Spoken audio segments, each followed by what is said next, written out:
Boa noite. Tá todo mundo... Colocar o fone, né? Colocar o fone. Vamos todo mundo ficar preparado agora, que sem o fone a gente não se comunica aqui. Tem muito barulho, né? O sistema de fone é bem interessante por isso, né? Vamos lá. Boa noite. Eu quero agradecer aqui a presença de vocês no bate-papo com planejadores. E para saber sobre planejamento financeiro, eu vi que o pessoal do lado encheu ali para falar de investimento, né? Mas, na verdade, todo mundo precisa de planejamento financeiro também, né? Quem investe e também quem quer sair das dívidas, né? Então, é meio que a gente sempre vai voltar para o planejamento, principalmente quando a gente tem um sonho para realizar, né? E quer transformar esse sonho num objetivo concreto e tirar da gaveta, tirar do baú, né? Eu vou me apresentar, meu nome é Rejane Tamoto, eu sou planejadora financeira CFP, eu estou nessa área há mais ou menos 3 anos, eu era jornalista, né? Então eu escrevia sobre finanças e eu gostava tanto de fazer isso que decidi me aprofundar e hoje estou trabalhando diretamente com famílias, com casais, e com pessoas físicas, né, de modo geral, atendimentos individuais também. Então, é um propósito, né? O planejamento financeiro ele é um propósito de vida para mim, né? Que é transformar positivamente a vida financeira das pessoas. E eu usei bastante planejamento financeiro para fazer isso, com a minha carreira, né? Inclusive, tive que montar um belo de um orçamento, uma bela de uma reserva, para fazer uma mudança de carreira, que é uma coisa ousada. E eu estou falando isso por quê? Porque eu conheço muita gente que tem sonhos e que não vai atrás porque acha que não vai dar certo. Tem medo, acha que não vai conseguir, que é muita coisa. E o planejamento financeiro, ele realmente ajuda a vencer o medo e a conquistar essa liberdade financeira, né, que todos nós buscamos. E para isso tem várias etapas, né? A primeira é o orçamento, então até o meu pedaço aqui no teaser ficou organização financeira, né? Porque tudo começa e tudo volta para a organização financeira, né? O controle de um orçamento bem feito e controlado, ele te ajuda a achar o tesouro que você tem, e é um tesouro que você não precisa de ninguém. Você não depende da Selic, você não depende do CDI, nem da Bolsa de Valores, nem da política, de nada. Você depende só de você. Então, o orçamento, ele é a chave do planejamento, ele é o começo de tudo também, né?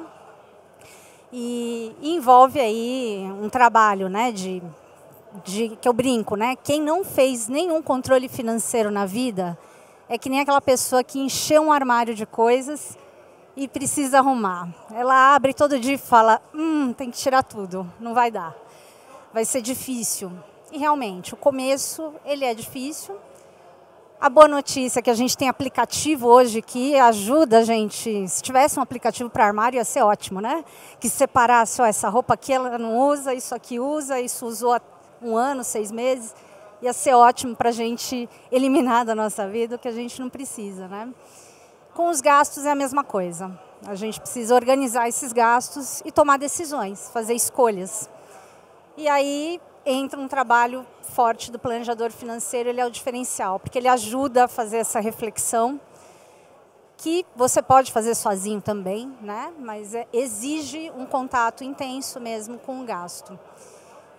Tem muita coisa que a gente pode cortar do nosso orçamento, dos nossos gastos, e que não vão nem fazer falta, né? Eu falo para todo mundo que começa a fazer o fluxo de caixa, né, que é a primeira etapa, receitas e cada despesa, né, separar cada despesa.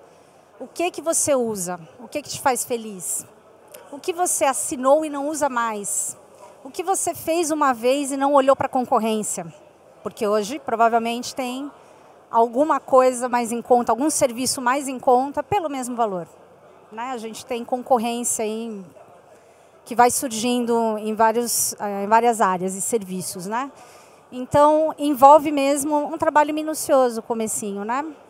E como é que a gente sai da inércia para começar a fazer isso? Tem que voltar para os sonhos, né? Planejamento financeiro, na verdade, ele é a condução para você atingir os seus objetivos, né? Transformar sonhos em objetivos e realizá-los.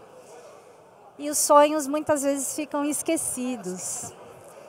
Então, quando começo um planejamento financeiro, eu pergunto para o cliente, falo, o que você quer da sua vida daqui a 2 anos? Ok, eu sei, a maioria sabe. E daqui a 4? E daqui a 6? Fica mais nebuloso. O brasileiro tem uma dificuldade de planejar, isso tem a ver com a memória inflacionária, a gente nunca aprendeu desde criança a ter essa visão de longo prazo. E por que eu falo que quem está assistindo investimento volta para o planejamento? Por quê? Porque o investimento, o planejamento ajuda você a investir melhor o seu recurso. Né? Você tendo prazo, tendo a clareza do que você quer realizar e do prazo de quando, você vai com certeza fazer um investimento bem feito. Pelo menos vai fazer uma escolha de ativos bem feita. O ativo certo para a aplicação certa para o objetivo que você tem.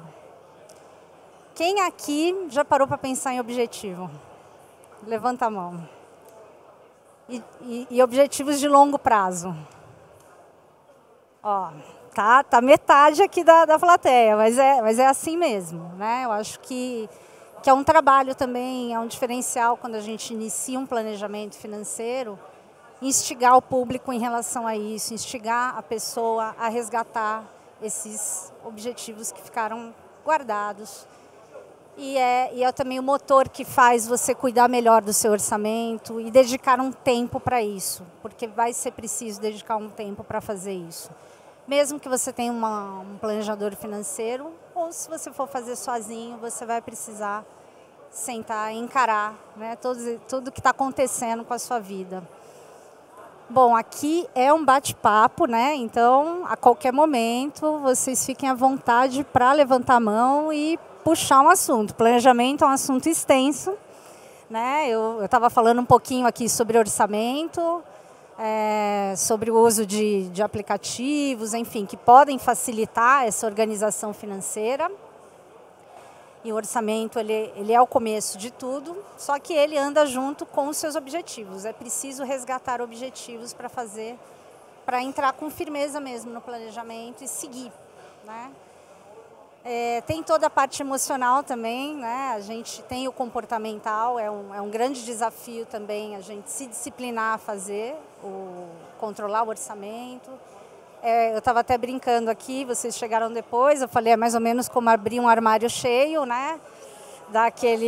Falar, tem que tirar tudo para arrumar tudo de novo. Tirando os apegos, né? Que às vezes a gente tem com alguns gastos, com algumas coisas que já não fazem às vezes mais sentido na vida da gente. Então é um processo intenso esse começo, né?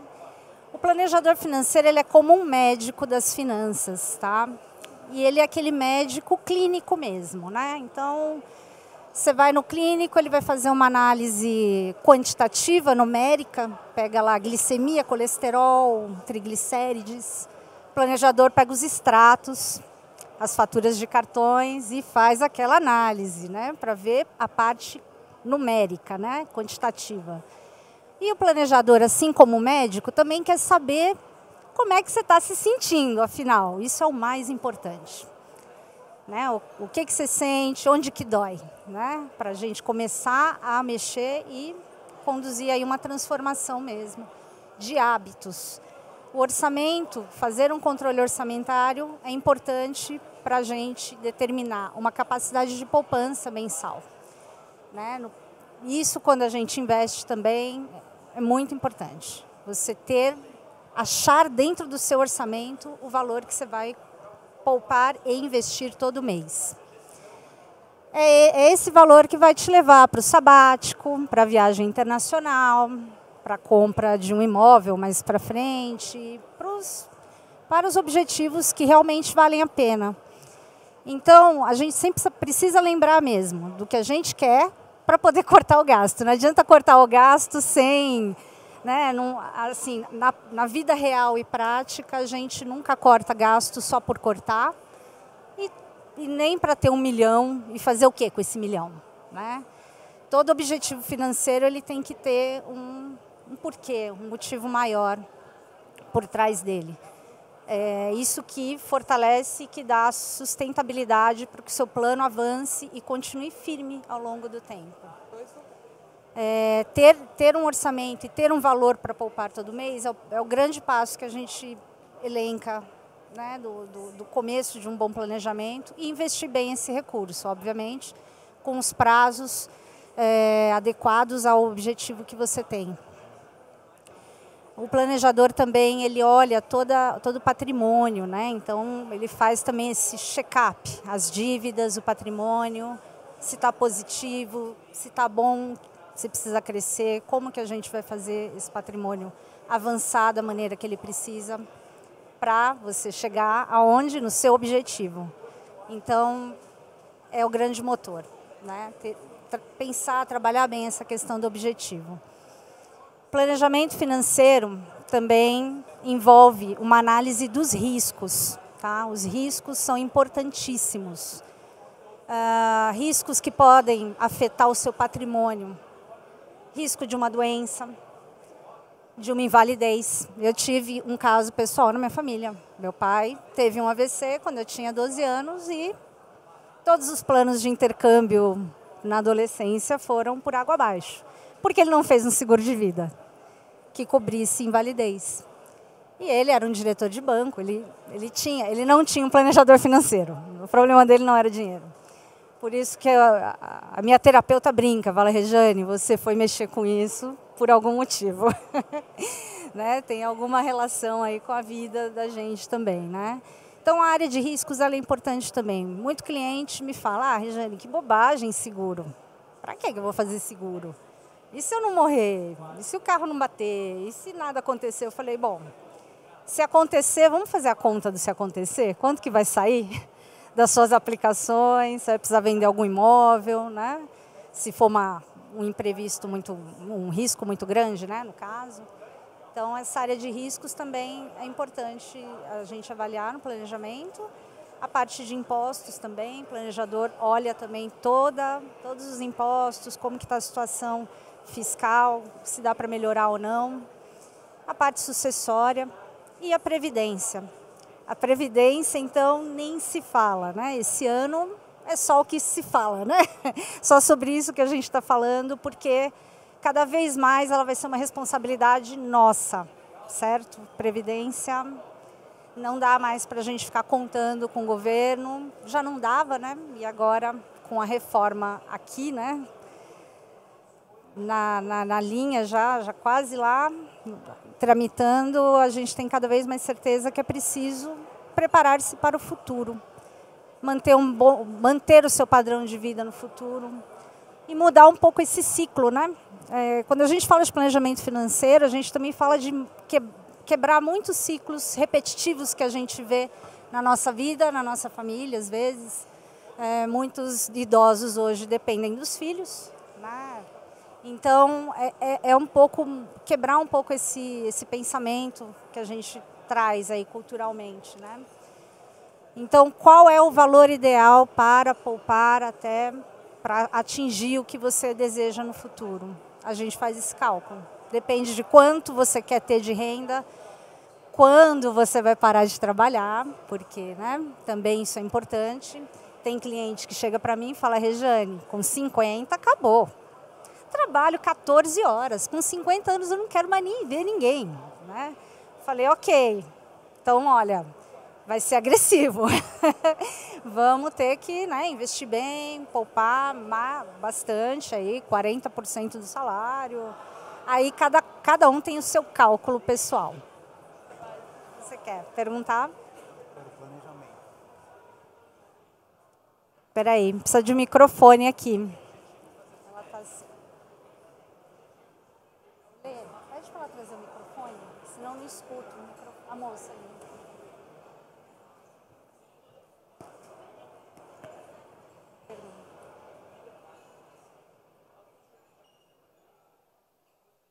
Obrigado.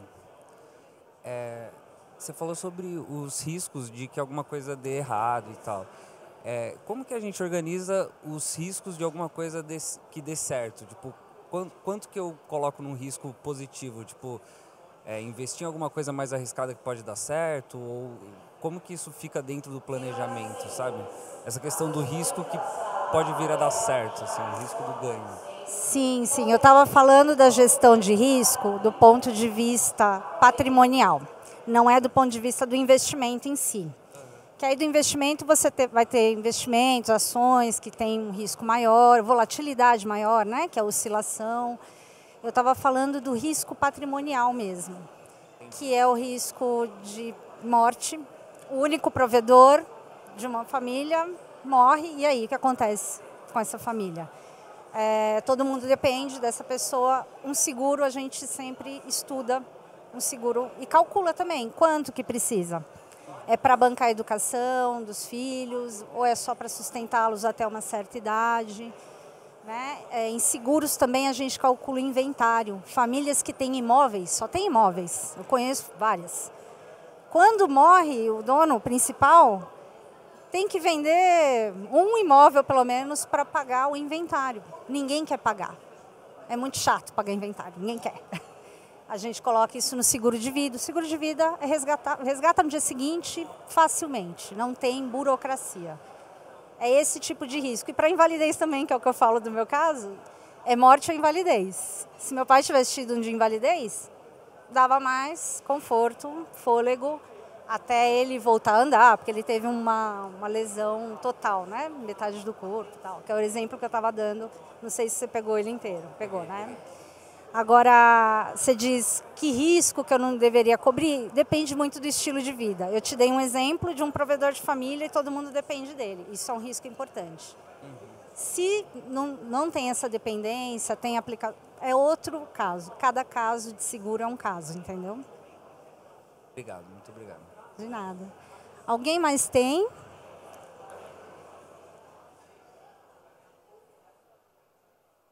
Oi. Oi, boa noite. Boa noite, tudo bem? Você tem um seguro para essa situação específica de inventário? O seguro de vida. No planejamento financeiro, a gente coloca no seguro de vida o valor. A gente calcula quanto que a família tem, quanto que ela vai pagar só em inventário e imposto de herança, né?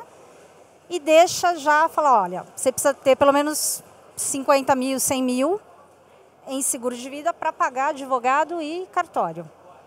Mas é dentro do seguro de vida, é um seguro super simples de fazer.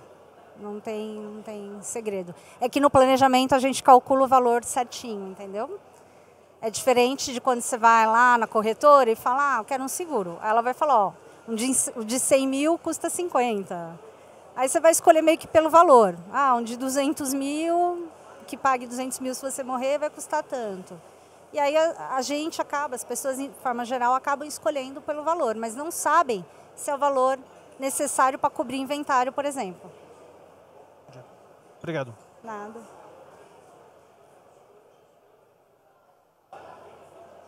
Boa noite. Boa noite. Você comentou hoje em dia, né, a facilidade de registro de informações com os aplicativos e hoje está muito mais fácil esse controle. Verdade. Mas como você aborda também um tipo de público que talvez seja um pouco averso à tecnologia e averso também a um tipo de controle sobre esse tipo de sobre a receita, sobre as despesas? Num primeiro momento a gente pode pensar que esse tipo de público que tem aversão talvez não tenha tanto dinheiro, mas a julgar pelo número de pessoas milionárias que investem na poupança, a gente também tem que olhar para esse perfil. Por que eles não estão acessando outros mecanismos? Será que é só pela tecnologia? Será que é só pela dificuldade de informação? Como que você aborda esse tipo de público? Boa pergunta. Fazer o fluxo de caixa, né, que é levantar as receitas e despesas, linha por linha, né? Quanto vai na balada, no restaurante, no Uber. É bem trabalhoso. Eu indico aplicativo. Eu conheço um que consegue automatizar bastante, que é o Guia Bolso, mas tem outros, tá?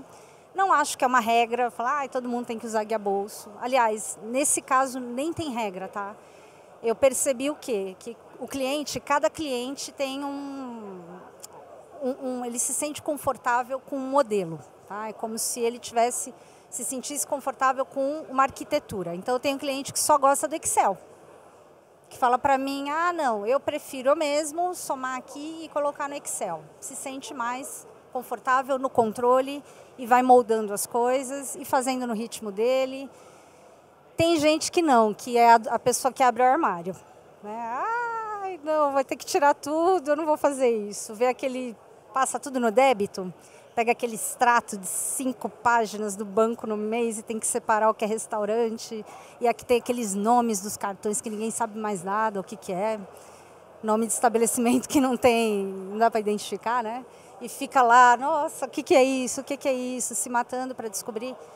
Então, para essa pessoa eu falo, olha, se você não fizer a automatização, pelo menos separar as categorias no aplicativo, usar aí o robô para te ajudar, você não vai sair do lugar. Então, usa.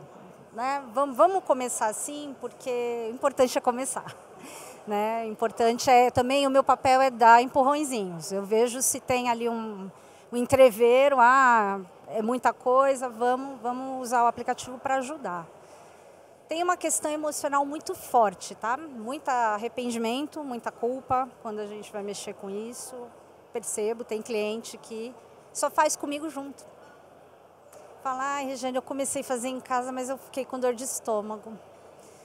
Eu falei, tá, então vamos marcar, e aí você leva já, e eu vai me falando, eu vou pondo no Excel.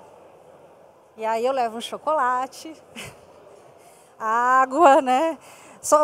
Eu preciso ter ali um passiflorine, um Se Acalme também no bolso, às vezes, né? Porque dá um pouco de angústia mesmo. E olha, não é gente que... Você falou de padrão de renda, hein? Não é gente que ganha pouco, não. Não é mesmo, tá? Não é. A gente ganha muito, muito bem. E eu tenho encontrado cada vez mais pessoas que ganham salários aí acima de 30 mil por mês, que estão nessa situação de vir me procurar para começar, e é justamente esse público que fica mais angustiado, né? Porque a culpa é exatamente essa. Poxa, eu tenho, mas cadê? Eu não tenho, né? Eu tenho, mas eu não consigo reter. Né? Então, é um trabalho também bem humano, né, o trabalho do planejador. Porque se você for parar para pensar, todo mundo estaria usando um guia bolso da vida e estava todo mundo bem. Né?